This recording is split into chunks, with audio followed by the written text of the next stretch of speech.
Hey everybody! You're gonna need your notebooks today because Professor Muggz is back from sabbatical, which means it's time for Muggz's MK Classroom. You heard me right. It's time for yet another lesson. And this time we are starting a new class. Welcome in to part 1 of the Sandbagger Symposium, in which we will address how to sandbag on the new DLC track, 150cc Toad Circuit. Let's get started. Alright, this is my first official lesson on sandbagging, otherwise known simply as bagging, so I should probably start with the basics. In fact, some of you may be wondering, what the heck is sandbagging? Fortunately, it's actually pretty simple, although it may seem a bit counterintuitive. Bagging is a strategy in which the racer intentionally falls behind in a race, sometimes way behind, in order to collect powerful items like stars, shocks, bullets, golden mushrooms, and such. And then through cunning usage of those items paired with smart driving, the player makes a comeback in an attempt to win the race. And that's really it. That's sandbagging. Now, if you've never bagged before, you may be thinking, that's ridiculous, Professor Muggz. There's no way it's beneficial in a racing game to let other players pull way ahead. That is silly. But trust me, the strategy of bagging is much more viable than you may think, although it does depend on the track you're playing. Some tracks are not good for bagging, others are amazing for bagging, and some are balanced or in between. But don't worry, in this bagging series, I will go track by track, and I will only be doing lessons on tracks where sandbagging is a viable strategy. Of course, it won't be an exhaustive treatment of all baggable courses, but the point is this: if I'm doing a bagging tutorial on a given track, then bagging is a workable strategy on that track. Okay, now let's just jump right into bagging Toad Circuit on 150cc, because if you're skeptical about bagging, the best way to show you that it can work is by showing you how it works. By the way, Toad Circuit is one of the Wave 1 Booster Course DLC tracks, so if you don't have that DLC, you'll only be able to play this track if it comes up in a regional, worldwide, or friends-only room. But with that said, let's go. But before we tackle Toad Circuit specifically, I just want to outline a few points that are going to be key to successful bagging, and they are: Number 1, get to 10 coins ASAP and try to stay at 10. Number 2, manage and use your items wisely. And number 3, watch that minimap to keep an eye on how far you are from first. These 3 pointers will be vital. Number 1 is important because the more coins you have, 10 being the max, of course, the faster your character moves. And this doesn't just apply to regular driving. This applies when you're using a mushroom, star, or even a bullet bill will move faster when you have 10 coins. Catching up quickly is going to be important when bagging, so get those coins. Alright, number 2 is a complex process, but knowing when to use or hold or exchange your items is vital. More to come on this when we get into the specifics of Toad Circuit. And number 3 is important because it ties in with item management. The probabilities associated with drawing certain items will change based on how far away you are from first, so knowing this distance will help you gauge which items you are likely to get next. Watch that minimap. It will help you not bag too hard, so you don't fall too far behind so you can't catch up. So keep those 3 tips in mind while we learn how to bag Toad Circuit. Okay, now let's jump into the first video. So, the race begins, and I'm going to start bagging at the first item set. Basically, I'm going to change out items until I have something good. I would prefer triple mushrooms and a star right now. Shells, single mushrooms, fire flowers, etc. aren't what I'm looking for here. Boost or speed items are great because I can use those to take shortcuts and catch up quickly.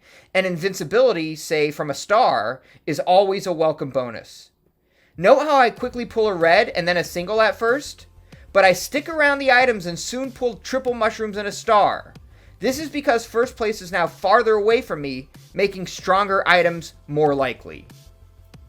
Now, it should be noted that item probabilities are also impacted by the amount of time since the start of the race, but only up until the 30-second mark. This is just worth mentioning because you actually can't get, say, a blue shell or a shock/lightning bolt less than 30 seconds into the race. So it's not going to happen no matter how far back you are.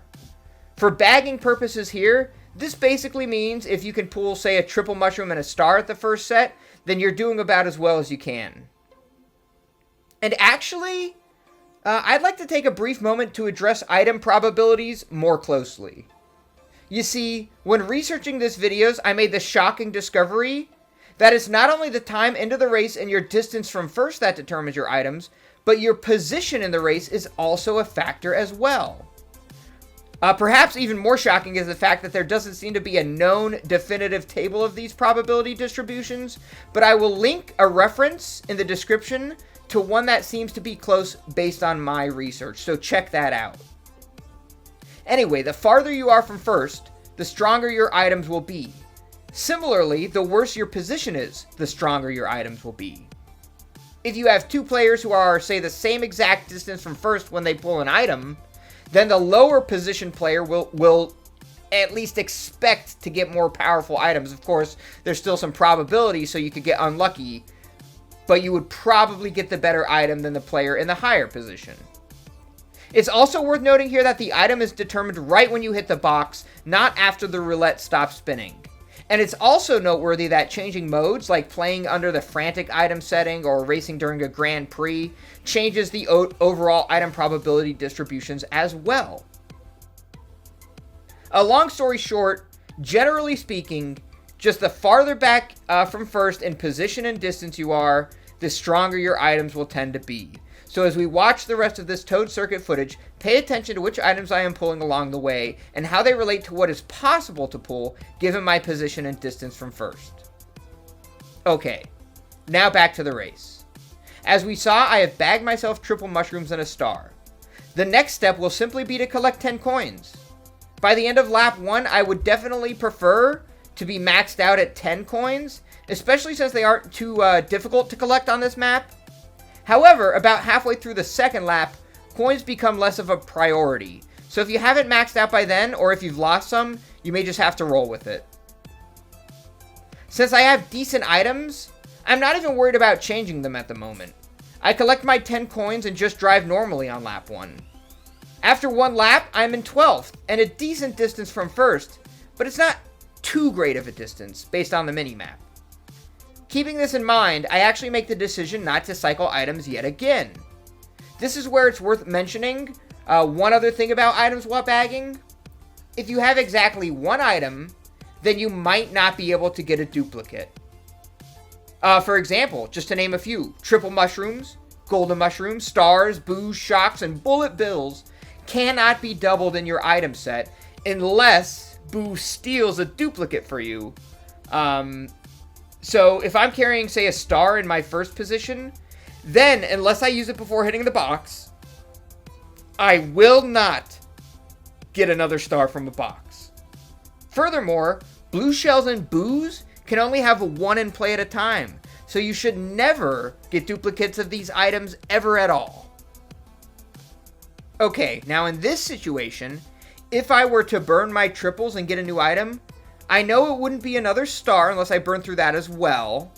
I mean, I might get a golden, a boo, triple mushrooms again, maybe even shells, because I'm not too far from first. So I determined that the risk of item exchanging wasn't worth it here. I actually make the same decision again at the next set, even though this one has a double item and I could have theoretically switched out both items.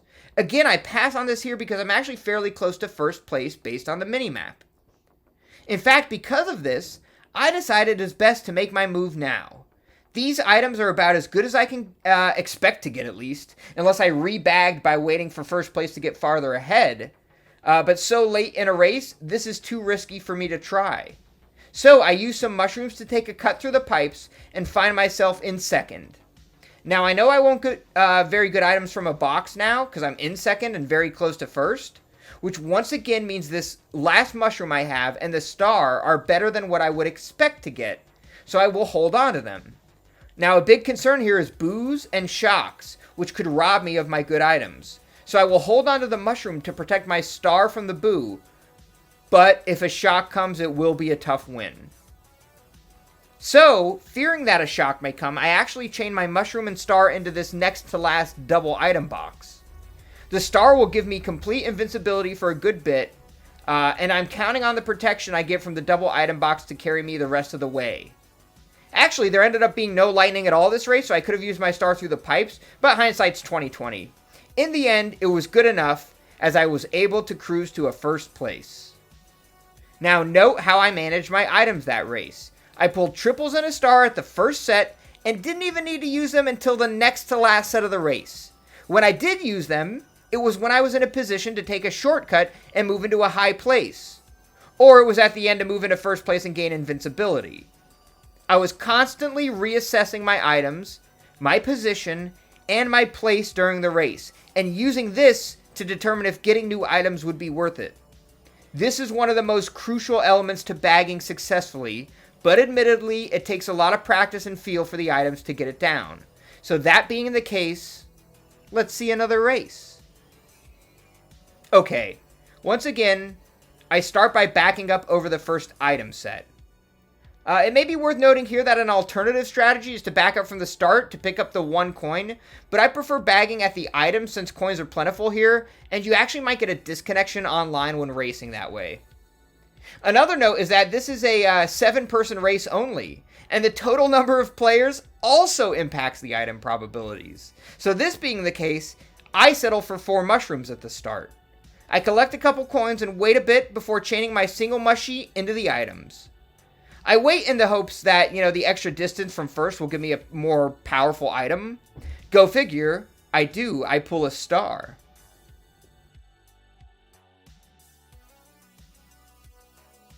Now, I take the cut because I see I'm falling pretty far behind.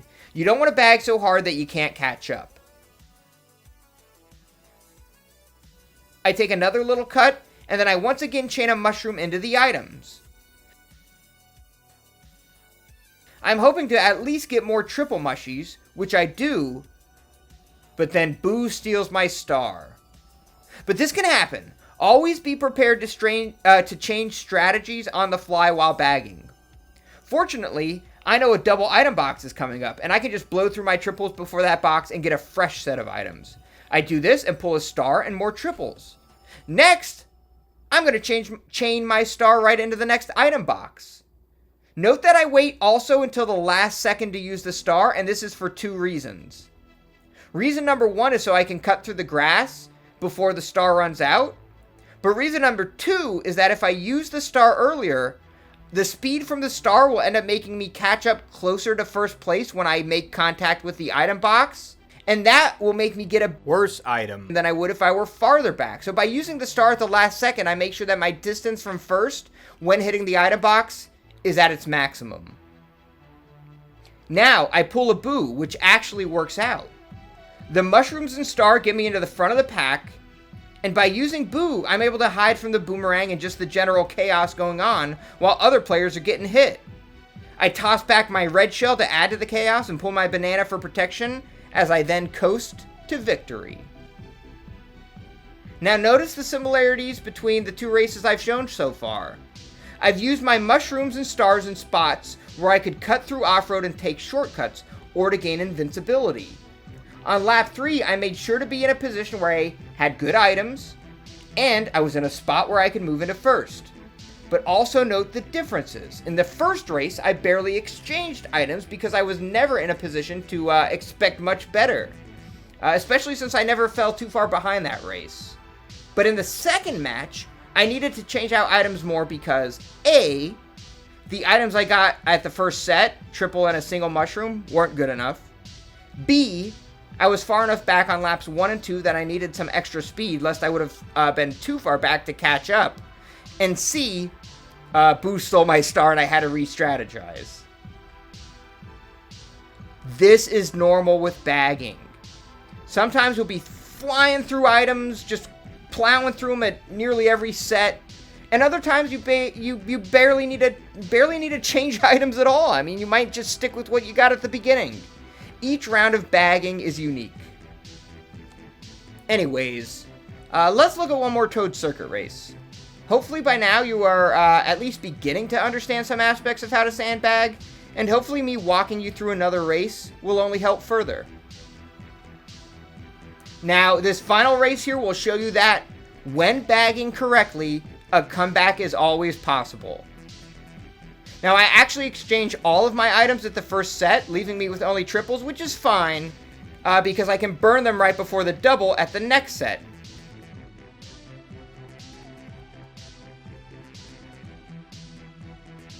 I do so when disaster strikes. My capture card cuts out, leaving me blind for a little bit. I try to recover, but soon hit a banana. But it's okay, I'm bagging. The mini-map does show I'm pretty far behind, and Toad Circuit is a relatively short map, so I have to be careful. But, since I am so far behind, my items should be good. I use my mushrooms and then pull a blue shell. Not great, as now I have one mushroom and one blue shell. But these can be exchanged at the next double, and hopefully I'll finally pull something good. Of course, the blue shell will also hinder first. Once again, though, I wait until right before the items to use what I have. This is to, once again, ensure that first place is still as far ahead as possible. I pull a star and a mushroom. Not great again. But don't fear, I can use them both quickly before the next double. Being in 9th place and this distance behind, I can expect to pull something better than a star and a single. I mean, I personally, expect at least triples and a star minimum. This game does me even better, though, with a star and a golden. At this point, now I feel like I'm in a good position. And getting the star as my first item is actually hugely beneficial. It allows me to chain it just before the next item set, which means I should get another good item. Then I can use my golden while the star is activated and count on whatever other item I get to carry me to victory. If the golden was my first item, it still might work out, but I wouldn't gain invincibility, which is of course very helpful when plowing through a dense pack of players, and I wouldn't be able to get another good item. Needless to say, getting the star in front of the golden was lucky, but that's the bagger's life. Now, I get triples in my backup slot while I'm flying at high speeds. I find that this gets me into second, but I pass someone with a red and end up taking the hit. I get a single mushroom at the final set, which actually works out. I can use one mushroom to recover from the red, and then the 3 remaining mushrooms to take shortcuts to try to steal first. I do exactly that, and it's fist pump time for Wario. Again, note the similarities and differences between this race and the other two. Here, lap 1 was a disaster, and I was constantly exchanging items the whole time until I got the perfect pairing. But when I do exchange items, I try to do so just before I get new ones. Again, this is to keep my position low and my distance from first high, which helps manipulate the item probabilities in my favor. In particular, note the value of a star in such situations. You can get a new item while the star is activated, and then you can find yourself in a position like I did here, where I have a star body while spamming a golden mushroom, and I have triple mushrooms in my backup as well. Basically, I was flying to the front of the pack with powerful items, and when I got to the front, I still had 4 mushrooms, while the people around me, they probably had shells, coins, and bananas. Also, note how we continuously utilize the Toad Circuit shortcuts. Cutting the first turn tight through the grass is a big time saver. Taking the ramp shortcut can save a bit of time, and cutting through the pipes at the end is a huge time saver. It's also worth noting that with a boo or a star body, you can plow through the pipes, making that cut even easier in those situations. Now, in future lessons on different maps, we will once again need to be very familiar with the shortcuts available to us in order to properly bag. Also, while I didn't pull a bullet bill in these select few races, another big key to bagging successfully is to be aware of what are called bullet bill extension areas. There are areas where if you use your bullet, it'll take you on an extra long ride before letting you off. These are the extensions. Many maps have them, although they won't work at all if you use them in first, or if you gain too much ground during the bullet itself. But they're a great way to catch up quickly.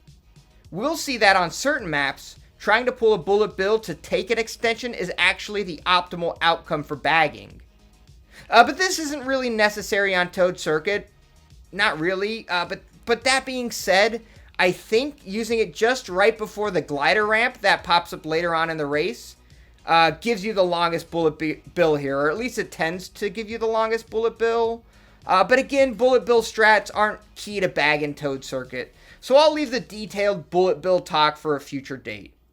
Besides, I think I've already given you plenty to digest during this lesson. But yeah, that's all I wanted to cover.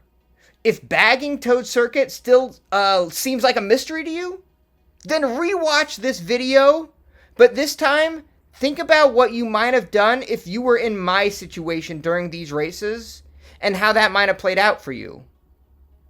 Also, again, check the link in the description below, which shows the item probabilities under different circumstances.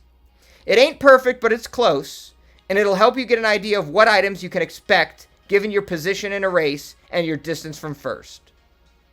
And if you want to learn how to bag on other tracks, just stay tuned, because there are many more lessons to come. And that's today's lesson. Now get out there and practice bagging. Don't be discouraged if it doesn't go your way at first. Like anything else, practice makes perfect. But I promise that with time, you too can become a sandbagging brute, a smuggling specialist, and the true champion of Toad Circuit. With that, take care, and bye-bye.